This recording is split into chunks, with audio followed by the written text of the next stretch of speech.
रसूलुल्लाह सल्लल्लाहु अलैहि वसल्लम की ये तालीमात जो हम रबीउल अव्वल में कर रहे होते हैं, जो मुहर्रम में कर रहे होते हैं, क्या सहाबा किराम की ये तालीमात हैं?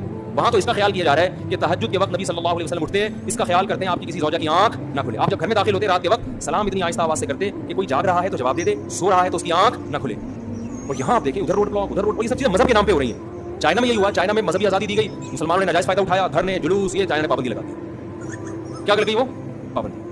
तो इस्लाम तो मेरे भाई इतना ख्याल कर रहा है कि किसी के कांटा अगर चुभ गया ना तो अल्लाह आपके ईमान को ईमान करार नहीं देता। आपकी मिस्टेक है, हालांकि फेंका नहीं, आपने उठाया क्यों नहीं? जो करने के काम है वो किए नहीं जा रहे। करने के काम क्या है? कुलू मिनत तय्यिबात, खाते हुए देखो हलाल खा रहा हूं कि नहीं खा रहा हूं। वामलू सालिहा, अमल करते हुए देखो जायज अमल कर रहा हूं कि नाजायज कर रहा हूं। इसी पे पूरा इस्लाम है। इन्हीं दो चीजों का नाम इस्लाम है। क़यामत में इन्हीं के बारे में सवाल होगा। इसके अलावा किसी और चीज के बारे में आपसे सवाल बोलो नहीं होगा। अगर आप किसी और तरह से तैयारी कर रहे हैं अपने आप को आशिक़ रसूल या आशिक़ अहले बैत कहने के लिए, ये आपका दर्द सर है। अल्लाह आपसे उस पेपर के बारे में सवाल पूछेगा जो अल्लाह ने आपको दिया। आप एग्जामिनेशन हॉल में बैठे हो, फिजिक्स या केमिस्ट्री का पेपर है, वो पेपर आपके सामने